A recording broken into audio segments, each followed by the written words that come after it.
I will never be a Chinese person. You don't become Chinese by virtue of living here or working here. Meet Conor, an American who lived in China for 16 years. He is married to a Chinese wife and works in manufacturing. Conor shared how Chinese work culture is the opposite of the American one, the biggest difference between North and South China, and whether living as an expat in China is expensive. I'm Max Chernov. Can you say in Chinese one bad thing for you about China? 就是说，在中国这边生活的话，就可能是最好的某一个方面，可能是就是说做生意，就是在这边做事情的话，就是有一种活力，有一种就是说感觉，就是说这个事情是可以实现的，可以做的。然后就是说碰到任何一个问题还是生意的这个机会，人家都是想着啊，马上就是他们会转变他们的思想，就是说怎么去做。怎么去达到，怎么去完成，所以这个是比较好的一个方面。So like in China, like when you have an opportunity or a problem or a business chance, basically it's not what are the problems, it's the first thing is you switch over in your head to how do we do it, how can we make it work, and there's this kind of energy, how do we get it done? And it's a little different. I mean, I remember like I was working for a startup here. And I told my wife, yeah, they're going to close it down. I'm going to look for a new job. And she said, her first thought is, oh, you're closing your company. That's a great opportunity. You know what you can do? You developed all these great products. You should think of a way to take that skill. Nice. So it's, you should open your own company. And it's positive attitude. Yes. Yeah. I mean, you got to understand these people like my wife grew up in a one-room farmhouse with no electricity. They didn't have like a stove. They just had fire that they cooked over a wok. They had an outhouse, and it's like she started working at 18. She was too poor to go to college, and she was making, hundreds of thousands of dollars a year in real estate. Bought multiple houses, and yeah, I mean their expectations for life just went like it's a meteoric rise. Yeah. And so for them, it's natural. Like her brother, again, he went from the same background, and now he opened his own company, has 30, 40 people, goes to exhibitions in Malaysia, Thailand, all over Asia. In some ways it's normal to be positive, but it's still a really impressive, attribute to have. So even if, the economy is now not fantastic, people are still very positive and trying to understand, okay, what can I do? What are the opportunities? Yeah. And when they have an opportunity, they really go out and, try to make it happen. It's, as my, our plant manager was saying, you want someone to work overtime, let's say in the US, and you say, hey, I'll pay you double time. Let's go. In China, it's like double wage. Oh, amazing. Can I work 2 more hours? Yeah. Do you have any more time to do? So maybe not big on work-life balance, but yeah, they want to succeed. That's for sure. As an American, did you have any misconceptions back then when you were in college about China? I'd studied China history and politics and stuff a bit, but you still have this conception of little backwards But I'd never been out of the country, really. Yeah. And then you come to Beijing, and it's like 30 million people. Yeah, and mind-blowing, probably. Every day they're knocking down this street and building a new So it's like the energy and the way things moved, it was really, I came from a small town relatively, so very different. It's a drastic change when you're young, you're from a small town in the US, and you come to Beijing. It's like, probably. I'd been out of the country once, to Ireland, and I'd been on a plane like 3 times. Okay. And then I came to China, and I just culture shock, ridiculous. Yeah. It was horrible. Well, what was the biggest culture shock, or the biggest memory from that time for you? The number of people. Okay. You go from a city with 100,000 people to a city with 30 million people, and just completely different. And 2005, China is a lot different than China now. 20 years ago, the amount of development, it's Beijing is entirely changed. It's very different. 19 years past, it's probably a different country. It's yeah. It's completely, it depends on the city, but maybe Beijing less. But let's say Shenzhen 19 years ago. You understand, Beijing, they knocked down half the city. Yeah. I lived inside the 3rd Ring Road, which is central Beijing. Yeah. And I lived there for 8 months. I literally got lost in the neighborhood I lived 8 months for because nothing was the same. Everything was knocked down and rebuilt. How Chinese react when they hear you're from the US originally? What's the reaction? I try not to say it so much anymore because it immediately descends into discussions of politics. So half the time I just say I'm from Canada because then they just There's just- nothing to follow up. They don't know anything. They don't know anything about Canada. So you say, "Oh, okay, Okay. it's cold." Yes, it's cold. Okay. If you go to the U.S., it's immediately, "Oh, but this and that," and you know, they start talking about. There's still even a lot of sensitivity about like. Have you ever heard about that when the U.S. bombed the Chinese embassy in Belgrade during the NATO war with Serbia? Yeah, of course. So even now, there's a very long memory about things like this, and I like remember. world police and all this kind of stuff. So it's a lot of people still like Americans, but it's more politicized than it used to be, I think. Even on a just a human interaction level, like on a basic level. So if you talk to like a taxi They driver, wouldn't say they hate you or something. I mean, they're never going to attack you for being American. So I mean, I think it's just. I think Chinese, they love to discuss politics in some ways, to talk about. Because actually, I think one nice thing about China is it's a much more literate society in some ways than the U.S. Like people value they read more. reading and knowledge a lot. You know, you have the Confucian heritage. Yes. Okay? Yeah. Exactly. Yeah. And so people they love to talk about something they know about. Okay, because they want to feel like a knowledgeable person. yeah. You know, that's a Confucian society. Anyway. Yeah. Maybe I'm leaning too heavy on that, but it's for them. I think it's something they enjoy to talk about something they know about, and so people like to talk about all kinds of topics like this. Yeah. So for me, it's just I'm just not so interested into it. China, I think, is friendlier to foreigners than quite a few Asian countries. So they really had like a little small artist community here. So they have some people doing like custom pottery and painting and stuff. Yeah. And the government kind of turned it into a little bit of a tourist attraction. They opened some restaurants, some coffee shops here. Yeah. They have a pharmaceutical school across the way and a big industrial park. So a lot of people come here. You know, the bosses of the local companies come here and have lunches and things like this. Is it still Guangzhou? Guangzhou is massive. Yes, this is still Guangzhou. Okay. You can drive 2 hours that way and it's still Guangzhou. That's the social media thing, right? Is it or no? This probably, TikTok, yes. TikTok thing. Everyone is doing live streams. Yeah, live It's a streams. huge business here. So it's actually funny. It was in Thailand. I was in Thailand the other day at this popular market, and the Chinese, all the live streamers are walking around to the different stalls and live streaming and selling clothes from the Thai people's stalls. And it's very strange. Very cozy. Yeah.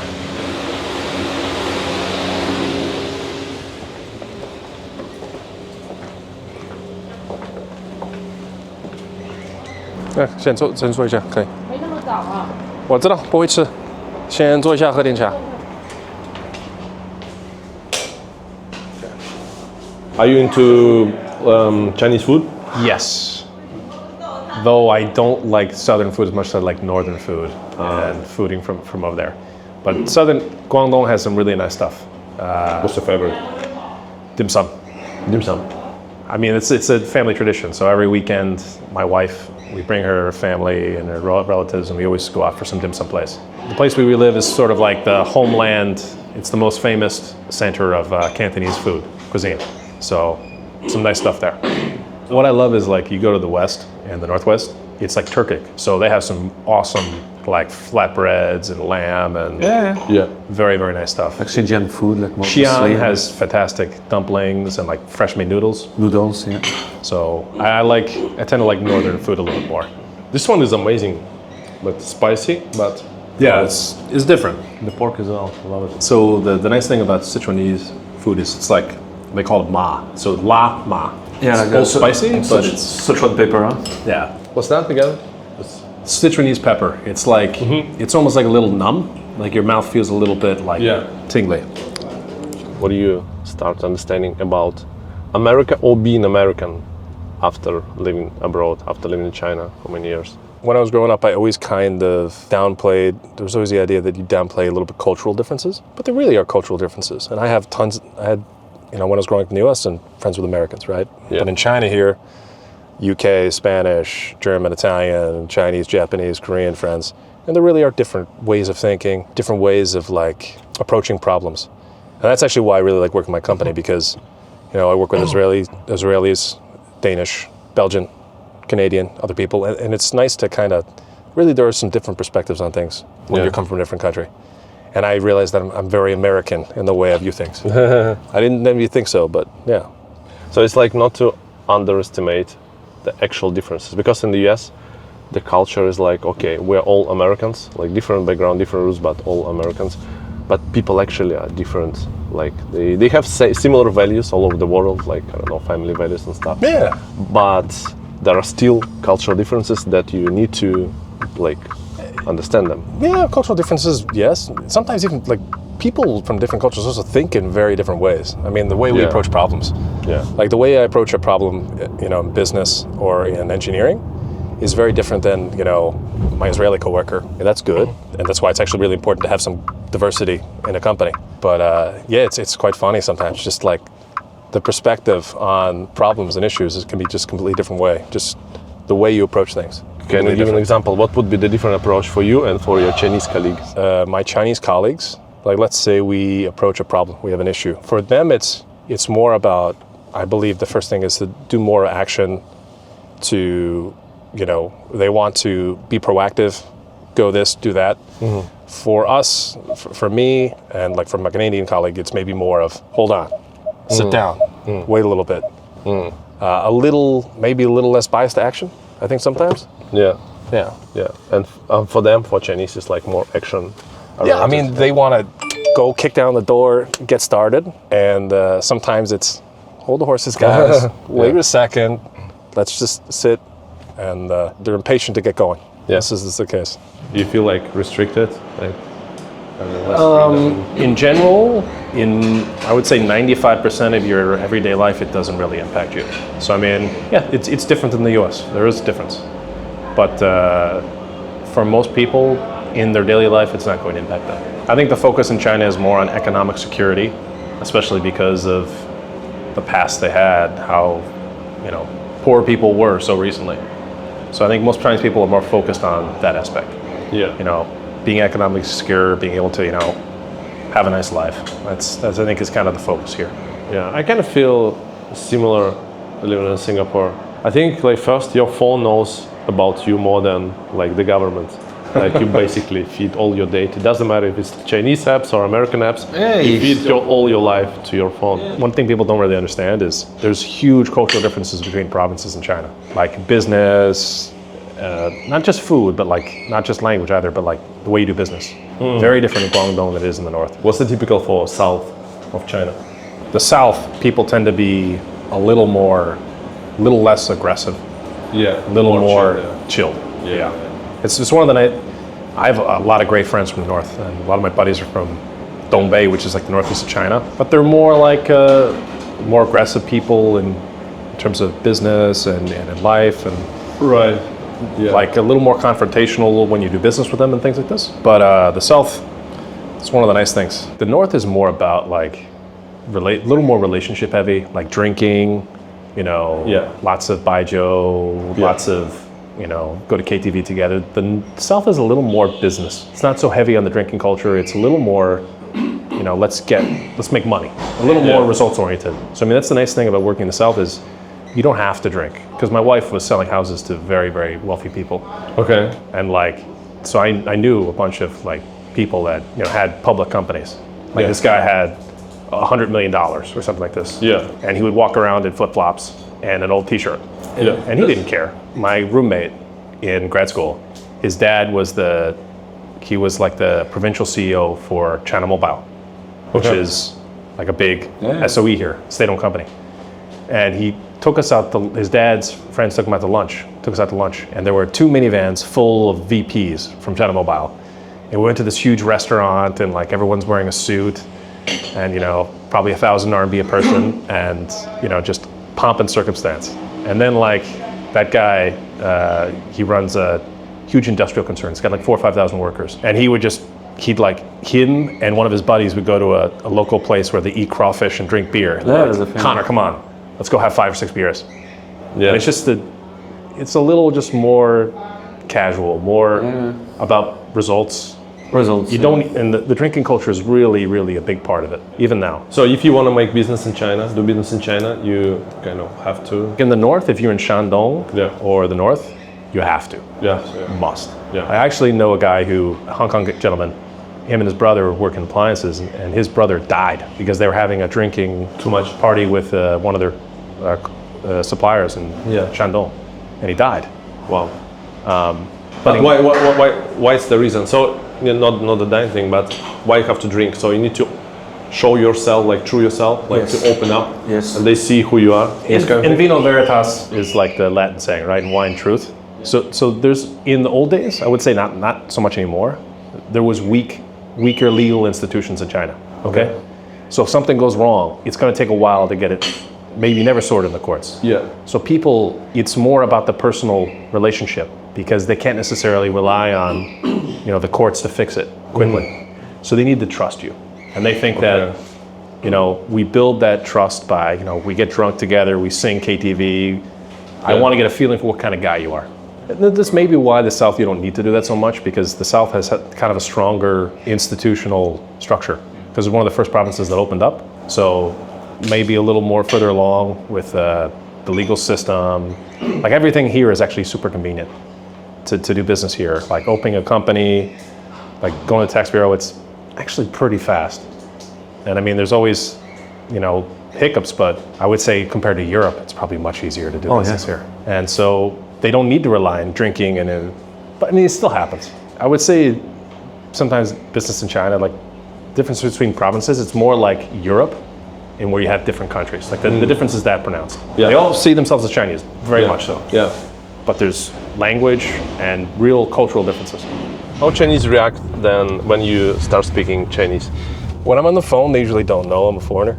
Okay. So your accent is also like very. I have a good accent, but it's also like, you understand, there's so many non-native Mandarin speakers in China.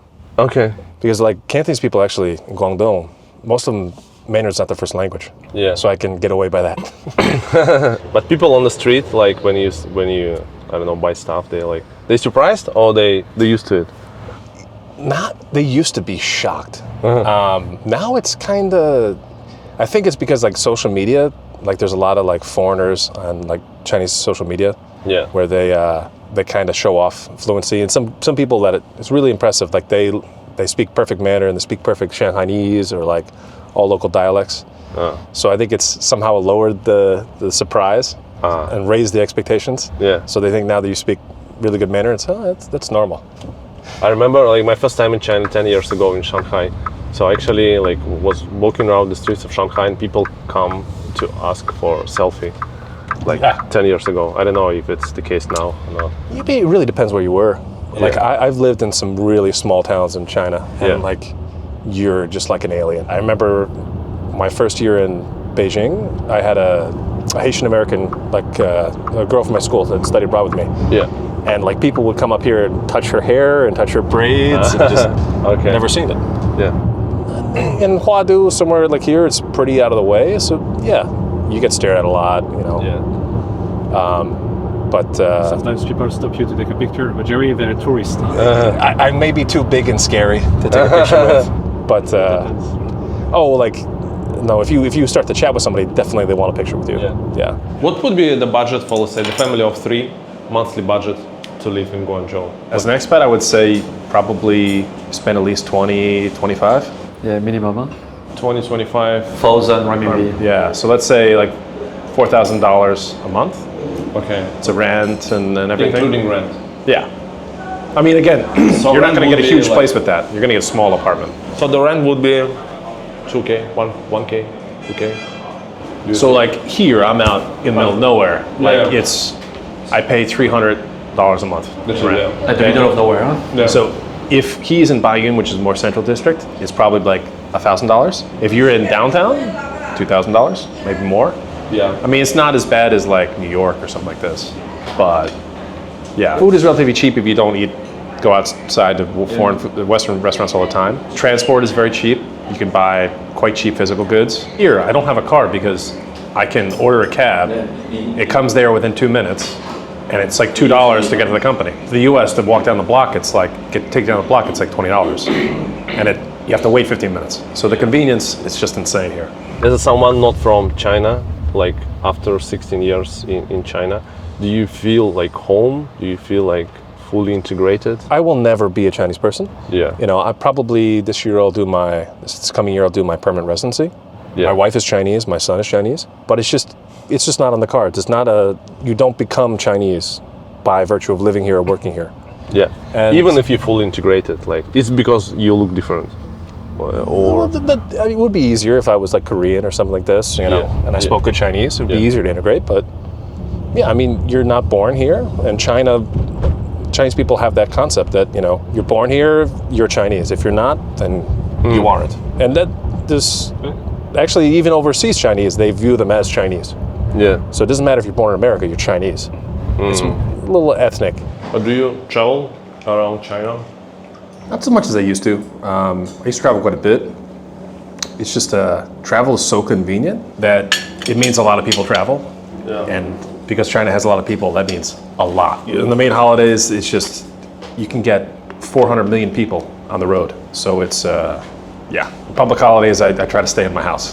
If you go, like to I don't know, to the central China, do you go by train or you go by car? Train or fly. Train or plane. Train or plane.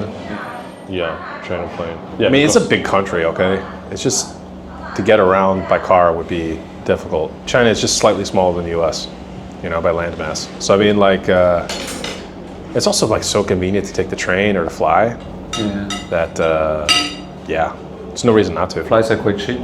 Like, I don't have a car in China just because it's so convenient. Is it easy generally to be healthy, like to eat healthy, to exercise in China overall? Like, Chinese people like to walk a lot, ride bikes, a lot and of they exercise. stretch their legs. That would be if you're in a plane with Chinese, they like walk and stretch and. But I mean, it's just the problem is like, We like climbing the mountains. there's a lot of negative things. Like, I think the exercise outdoors more, but it's a tough society. There's a lot of stress, long hours. People don't eat super healthy, eat outside the house a lot. You know, not so many opportunities to exercise. So many diabetes and smoking. It's all a huge problem here. I remember when I was jogging outside in 2010 in Shunda, people looked at me like, what are you doing? But now, like every day in my little community, like I walk around and tons of people, you know, going for runs. Marathons are huge in China. Like the marathon business is massive.